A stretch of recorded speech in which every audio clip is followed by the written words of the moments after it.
भूरी अम्मा गांव के किनारे वाले पुराने तालाब पर अपनी पुरानी सी बांस की छड़ी और घर में बनाया हुआ कांटे का कांटा लेकर पहुंची। चेहरे पर संजीदगी, हाथ में गुड़ की खुशबू वाला आटा और दिल में ये उम्मीद कि आज की दाल मछली से बच जाएगी।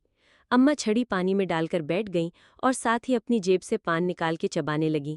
कुछ देर बाद पानी में हलचल हुई। अम्मा ने कांटा जोर से खींचा तो मछली की बजाय एक पुराना जूता निकला। अम्मा ने जूते को घूर के कहा, हाय रब्बा, तू भी तालाब में फिशिंग करने आया था क्या? फिर दोबारा कांटा डाला।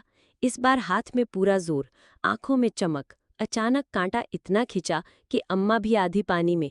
जब बाहर आईं तो हाथ में मछली नहीं बल्कि मछली हाथ में अम्मा का कांटा लिए बैठी थी, जैसे कह रही हो, पहले तुम मुझे छोड़ो फिर मैं तुम्हें छोड़ती हूँ। आखिर में अम्मा ने मछली को देखा, मछली ने अम्मा को देखा और दोनों ने दिल ही दिल में फैसला किया कि आज की जीत मछली की है। अम्मा घर आईं और सबको कहा, आज हम दाल ही पका लेते हैं, मछली तो हंसी भी उड़ाती है और जीतती भी है।